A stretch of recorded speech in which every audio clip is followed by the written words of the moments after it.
रोजे सुते सवतिनिया के अचरा में। कंचन राज मुजफ्फरपुर, कंचन राज मुजफ्फरपुर। रोजे सुते सवतिनिया के अचरा में।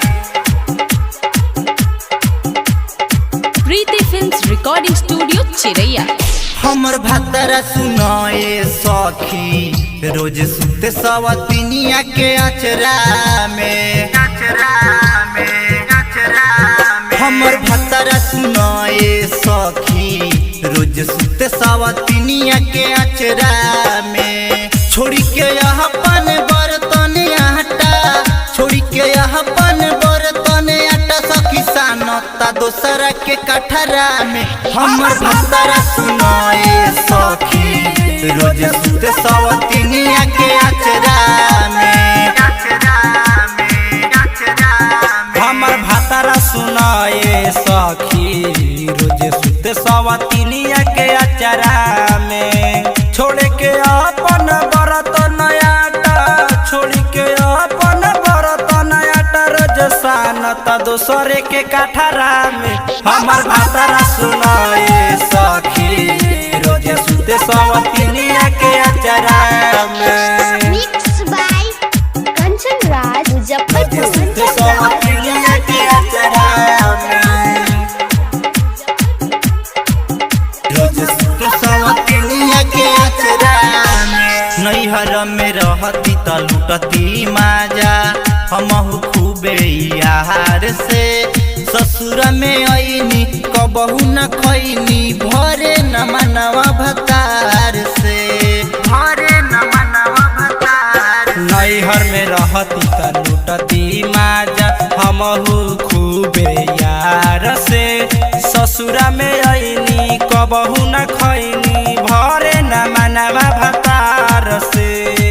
आगे लागो बजर पड़ो, आगे लागो बजर पड़ो पंडितवा के पतरा में। हमर भतरा सुनाए सखी रोज सुते सवतिनिया के अचरा में।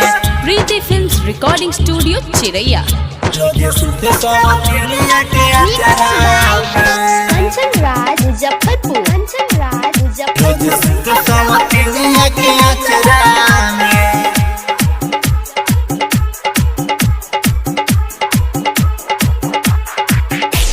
राइटर सुनील सागर जीना लेवेला हमारा से महाजाजी। लखी मनीष देवराय सखी देते बाके साजाजी, देते बाके साजा। राइटर बीरज से आदो जीना लेवेला हमारा से महाजाजी। भरत सुधीर देवराय सखी देत बाटे साजाजी। अगो में अरबिन के रखले है बहानी और उनयास के रखले बानी। सखी रे अखिया के गजरा में। हमर भतरा सुनाए सखी रोज सुते सवतिनिया के अचरा में। हमर भतरा सुनाए सखी रोज सुते सवतिनिया के अचरा में। हमर भतरा सुनाए सखी रोज सुते सवतिनिया के अचरा में। छोड़ी के अपन बर्तन आटा, छोड़ी के अपन बर्तन आटा सखी सानता दोसरा के कठरा में। हमर भतरा सुनाए सखी रोज सुते सवतिनिया के अचरा में। हमर भतरा सुनाए सखी रोज सुते सवतिनिया के अचरा में। छोड़ी के अपन बर्तन आटा, छोड़ी के अपन बर्तन आटा सखी सानता दोसरे के कठरा में। हमर भतरा सुनाए सखी रोज सुते सवतिनिया के अचरा में।